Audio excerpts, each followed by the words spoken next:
Voldemort वापस आ चुका था और अब पूरी जादुई दुनिया खौफ में घिरी हुई थी। मगल दुनिया में भी हादसे, तबाही और हलाकतें हो रही थी। डेथ ईटर्स आज़ाद फिर रहे थे और हर कोई जानता था कि एक नई जंग शुरू होने वाली है। एक रात डंबलडोर खुद हैरी के घर आया। उसका हाथ जला हुआ था, गोया वो भी किसी लड़ाई से गुजरा हो।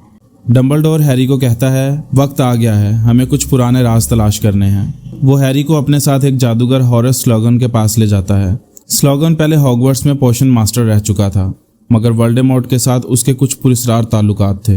डंबलडोर चाहता था कि वो दोबारा हॉगवर्ट्स में पढ़ाने आए ताकि उससे एक अहम राज हासिल किया जा सके। हॉगवर्ट्स वापस आते ही हैरी देखता है कि हालात बदल चुके हैं। डेथ ईटर्स का साया स्कूल तक पहुंच चुका है। ड्रैको मैल्फॉय अलग सा बर्ताव कर रहा है, जैसे कोई खुफिया काम कर रहा हो। हैरी को शक है कि ड्रैको वोल्डेमॉर्ट का कोई खतरनाक मिशन पूरा कर रहा है। हैरी को पोशन क्लास में एक पुरानी किताब मिलती है जिस पर लिखा था कि ये किताब हाफ ब्लड प्रिंस की मलकियत है। ये किताब आम नहीं थी, इसमें ऐसी जादुई शॉर्टकट्स और टिप्स लिखी थी जो कोई और नहीं जानता था। इस किताब की मदद से हैरी पोशन में सबसे आगे निकल गया, लेकिन साथ ही किताब के कुछ जादू खतरनाक भी निकले। डंबलडोर हैरी को बार बार अपने दफ्तर बुलाता है और एक खास जादू फैंसिव के जरिए पुरानी यादें दिखाता है। ये सब यादें वोल्डेमॉर्ट के बचपन और उसके राजों से जुड़ी थी। डंबलडोर हैरी को बताता है कि वोल्डेमॉर्ट ने अपनी रूह के हिस्से निकालकर मुख्तलिफ चीज़ों में छुपा दिए हैं। उन्हें हॉर्क्रक्स कहते हैं। जब तक ये हॉर्क्रक्स मौजूद हैं, वोल्डेमॉर्ट को मारना नामुमकिन है। हैरी को लगता है कि ड्रैको किसी बड़ी साजिश में मुलविस है। वो स्नेप को भी शक की नज़र से देखता है, लेकिन किसी के पास कोई सबूत नहीं होता। ड्रैको बार बार छुपकर हॉगवर्ट्स के अंदर एक खुफिया काम में लगा रहता है और दूसरी तरफ डंबलडोर हैरी को बार बार कहता है कि स्लोगन से एक असली याद लेकर आओ, क्योंकि यही याद वोल्डेमॉर्ट के सबसे बड़े राज को खोल सकती है। आखिरकार हैरी एक पोशन पीता है जिसे लिक्विड लक कहते हैं। इस जादुई किस्मत के सहारे हैरी स्लोगन से वो याद हासिल करने में कामयाब हो जाता है। याद में पता चलता है कि नौजवान वोल्डेमॉर्ट ने स्लोगन से हॉर्क्रक्स के बारे में पूछा था। यही वो राज था जिसकी बुनियाद पर वोल्डेमॉर्ट ने अपनी रूह को 7 हिस्सों में बांटा था।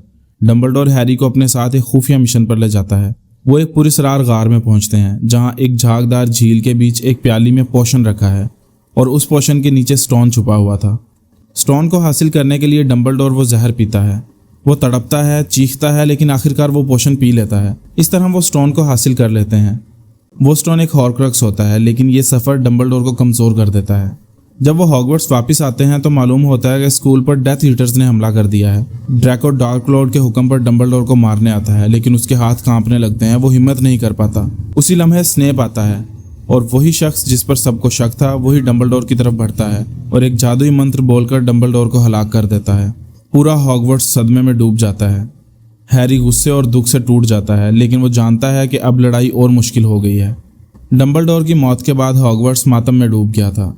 हैरी फैसला करता है कि अब वो अपनी तालीम अधूरी छोड़ देगा। उसका एक ही मकसद है, वोल्डेमॉर्ट के सब हॉर्क्रक्स को ढूंढना और तबाह करना। इस मकसद में रॉन और हरमाइनी उसका साथ देते हैं। कहानी यहीं ख़त्म नहीं हुई, बल्कि असल जंग अभी शुरू हुई है।